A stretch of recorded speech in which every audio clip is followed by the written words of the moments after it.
Spring sports felt like they would never start, but here we are wrapping it up. And we talked with Athletic Director Clay Chournos to recap the season and what's to come. We also talked with Dr. Todd Miller.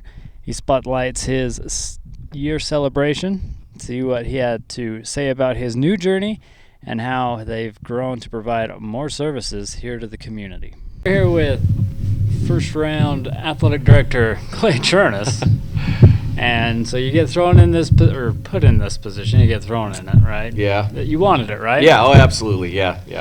Yeah, so you get in this position, and then we get the craziest spring we've had for the last 10, maybe even more years. Since I can remember, yeah, we've never had snow that late, active snowfall that late, that we had to push snow, yeah. Started in literally at the end of February, and I think we pushed snow or moved snow off field or had to put tarps on until, second week in April, third week in April even. Just kind of crazy, yeah. Yeah, and then once you pushed it, it snowed more and you pushed more. Yeah, right? we had, well, I remember, we had the snow piles all the way around the outside of the turf field this year until right at the very, very first of April, really. I mean, finally got a lot of it off, but yeah, couldn't catch a break this year. It was kind of crazy.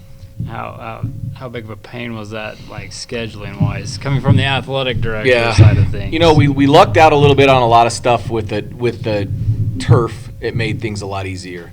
Lacrosse and soccer would have lost virtually their whole season had we not had turf. So shout out to all the people that made the turf happen. That's a huge deal for us. Being able to push the snow off the turf.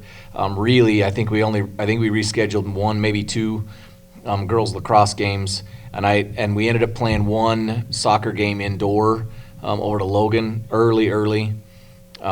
But other than that, we played in a lot of cold weather, and we played with a lot of snow stacked up around the outside, not ideal weather conditions. If you looked at the Box Elder lacrosse game here, that was enjoyable. Oh, yeah. We were pushing snow the entire game on that one, trying to get that in. But we didn't lose a lot of games, so that was helpful. We did reschedule a lot, but didn't lose any. Baseball and softball have struggled just because of. We go for baseball, we go down to St. George and lose 2 games down there because of weather. That doesn't usually happen. And then just trying to reschedule everything, and it's been crazy. We've had umpire shortages. We lost one game for softball because we couldn't get umpires on the day that we could play. It was actually a decent day, and everybody was playing that day and couldn't get any umpires up here. So, yeah, it's been one thing after the other. But that's northern Utah. In the spring, it's just you just never know what's going to happen. You just kind of have to roll with the punches. And I think our kids have done a pretty good job of doing that. I don't think they haven't gotten down. We have a nice, obviously, indoor facility, so they were able to do some practicing, and they haven't gotten down. They just keep fighting, keep working, and hopefully we'll get through the season and have some success there. Yeah, and softball. We talked to Coach Calvin a couple weeks ago, and he says that's kind of the big factor of why they're kind of in the slump that they're in, is because they just weren't able to go out and play. Yeah, the Bear Center's nice or whatever, go out there and play catch, but I don't know, it's not the same. Yeah, baseball and softball especially, you have to put yourself in game situations. And the only way to do that most of the time is to play games. Sometimes you can scrimmage for that to happen, but again, when you got to be outside really to do that. Yeah. So there's a lot of stuff we can do in the Bear Center. We're super grateful for that. But yeah, I think that's one of the reasons why they may have been a little bit slower out of the box, just because they weren't able to get outside and see a baseball or see a softball, see a ground ball, see live pitching, being able to hit and really catch baseballs and softballs off of batted balls. That's a big difference too. You can't do that in the Bear Center. Fly balls.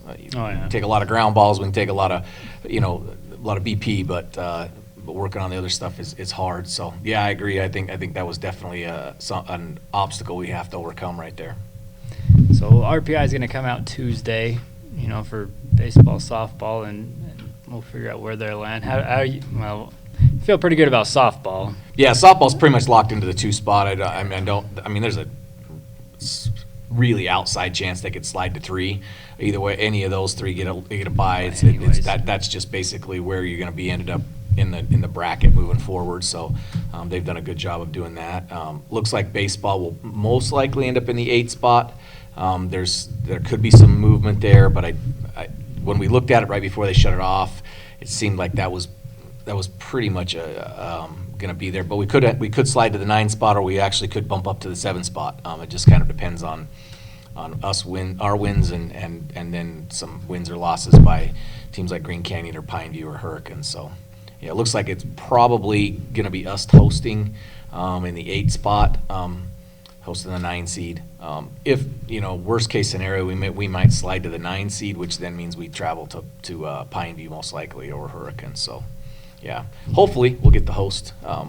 We always like that. Want to have the home field advantage and take advantage of those unbelievable bleachers out there that Sierra Holmes and Jay Stocking and his wife were able to help us get, and the district office was able to help us get. So those have been nice. We'd love to take advantage of those, but yeah. Yeah, you had some upgrades. You had them on the baseball. You had them on the softball. Yeah. They actually, we actually put a new set on the softball field as well, and they actually just got bleachers a couple years ago, but these ones are raised, so it's a little bit better to watch the game on, and just a little bit nicer. So yeah, super grateful for all the people that made that happen.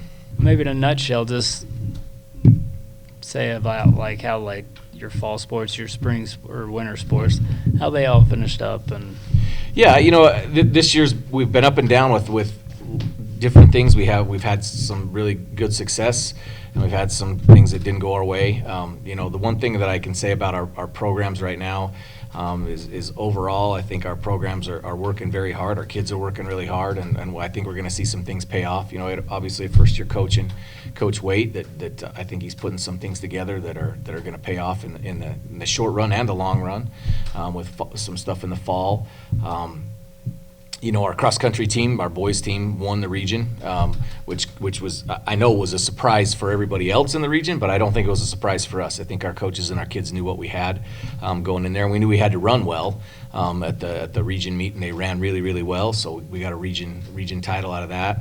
And then you move into the winter stuff. You look at both boys and girls wrestling, finishing second in state.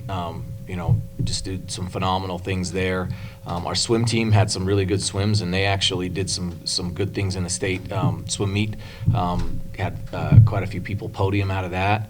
Basketball, really put themselves in a good position to do some stuff. We stumbled a little bit down the stretch there and ran into some really hot teams as we kind of got down the stretch, and we weren't all overly healthy and got bumped out in the first round there. But then I thought our girls, they turned it around. They turned it around, from what their record from last year and just some other stuff that was there. They come in, they win a playoff game, and they go down and beat and take the number 3 team in the state to within less than a minute of being able to win that game. Gave them all they wanted, and so I'm just super proud of them. And then going into springtime, we have 9 sports in spring, and everybody's just crazy. Track will finish up next week with region, and honestly have some kids in track that could win a region title and even go on and do really, really well in state. We got 2 first-year coaches there. Lacrosse has been great. Both boys and girls have been really good this year. They've fought, and obviously the girls coming off a state title, undefeated last year. We did lose a game, but to a 6A school by I think it was 1 goal or something like that. Yeah, but you had Marley Kirsten on the injured list. Right, yeah, she wasn't even up playing that day, so I think she just got her 250th goal, if I remember. I think that's what they said was 250. So, overall we've even with our drill team, ended up making it to the final day with drill. Our cheer team took second in state over the wintertime, so don't forget those guys. So just overall, I think we compete. Right now, moving into the next round of the reallocation and realignment stuff, we're like the second or third lowest number for 4A schools going into next year, and it's just, we don't control that, so all we can do is work, and we'll get after it, and we'll see what we can do. And I don't think our kids are going to back down from anybody. We may not always come out on the end of the stick that we want to, but all you can ever do is ask for your kids to compete, to fight, to go out and represent themselves well, and I think we do that across the board. Do you think they did that realignment right? I have a lot of opinions on a lot of That's stuff. what that we're way. here. That's what we're here for. I think there's a lot of things that work against us, to be honest with you, and not on purpose, but it is what it is. The way that they work the realignment is odd to me, but there's a lot of rules that go into it. So we were 6 kids more. So we have 6 students more than Mountain Crest High School did. And Mountain Crest High School could have petitioned to move down to 3A, and we can't because we're that 6 kids difference. It is what it is. It's the state's rules, and you can't do a whole lot about it. And they have a rule that you can't even go in and petition for them to look at it. You cannot go before their body if you're not on a bubble school. So it is what it is. We know going in. We know where our numbers are going in. There's going to be, I think, 26 teams going into 4A next year, something like that. 4 regions. We'll keep our region the same. We'll also keep Region 9 the same. But even Logan. So really, the bottom 3 teams in 4A next year, as numbers wise, will be Logan, Mountain Crest, and us. And so we're right there. It's hard because we're that low on some things. We're going to end up playing teams like Jordan and teams like Orem and teams like Park City and those guys that have a lot of students, and we'll have to get better on some things that we do. But I feel confident in the staffs that we've been able to put together, and we've got some good athletes coming through. And so you just have to.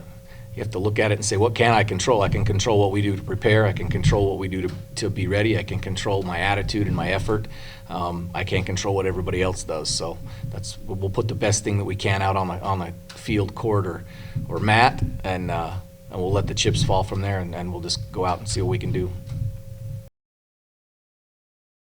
So I graduated from residency in Provo in 2009, and then came straight out of residency to Tremont. And for 13 years, worked right here in Tremont. And then a year ago, we started Miller Medical and started our independent medical clinic right here. I've always wanted to be independent, always wanted to run my own business, and right out of residency had a really good offer that I really couldn't turn down, and so worked for Intermountain for 13 years, and that thought never left, that I wanted to be on my own and do different things and be my own boss. And so we had a chance to do that and step away and start up our own. And so that way we can, do the kind of practice that we want exactly. We don't have to answer to any corporations. We can offer the services we want to the patients that we want, our demographics, and just everything's in our control. Our main practice is in pediatrics and young families. So taking care of healthy people, keeping them healthy, working with kids, vaccinations, sports, physicals, mainly those kinds of things.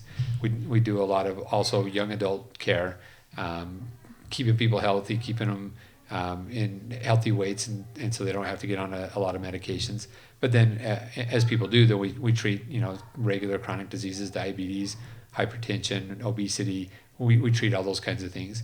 And then we have 2 nurse practitioners that work here as well, Marcy Hidalgo and Jessica McCulloch, and they both specialize in different things too. Jessica's a big fan of working with mental health, anxiety, depression, those kind of things, plus diabetes.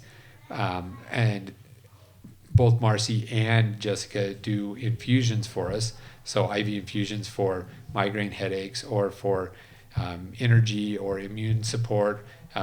There's lots of different medical value in those kind of things that aren't really mainstream medical treatments at this point, but they're proven to make a big difference when somebody's super dehydrated, they're having headaches that they can't break or whatever. So those are some of the new kind of treatments that we do that we never offered before. Plus, Marcy does a lot of cosmetic work, aesthetic things with Botox, and we use the brand name Botox chemicals, which are it's rare to find a provider that'll use the brand name, and also fillers as well. So those are more services that we offer here. And then we have an esthetician that works and does facials and hot stone massages and chemical pills and all those kinds of aesthetic work as well. We've got some of the best MAs. We've been able to bring those with us, and we haven't really had any trouble recruiting. In fact, we weren't. I never really expected to be here 1 year out and have 2 nurse practitioners working with us and 4 medical assistants and 2 receptionists and being this busy this fast. But I think there's a big demand in the community. Also, we see new patients every single day that we've never met before. That the community is growing that much that there's just a big demand, and there's not enough providers around. So that's really grown, and it's surprising to me how many people have wanted to come and work with us. We get a lot of students that want to come and rotate with us, and just a lot of support that I never expected. And then there's more new medical services that we provided that aren't offered very much around the community, like medical weight loss and hormone therapy. We do both of those a lot, and there's new medications and there's new tests and treatments for all that kind of stuff that I think a lot of places don't really care to get involved with. And so those are some of the things that we focus on and patients really want. We've been on our own for a whole year, and we've got a ton of really dedicated supporting patients that have made it possible. So we just want to have a big party and just say, look, we've been here a year, made it to the first milestone. And so we just want to celebrate more than anything. So we put together a whole bunch of drawings for some of our clinical services. We've got a coloring contest for the kids. We've got 3 different bikes we're giving away to kids. Also, we have drawings for a trampoline. One of the big ones that people are pretty excited about is free Botox for a whole year for one patient. And then like other services like a weight loss consult, hormone consults, some of the aesthetic work that we're talking about as well. And then we're running a special on the fillers and the Botox as well right now through our promotional period. We just want everybody to know that we're still accepting new patients, and we're really happy to be on our own. We get a lot of positive feedback about being an independent, owned and operated clinic here that's not supervised by any corporations. That's something a lot of people like. They just like the option of doing what they want to do. We're just having a ball over here, and we feel like we're growing really, really fast, and we welcome anybody new that wants to come in and see us, and we want to do our part to help keep the community healthy and safe.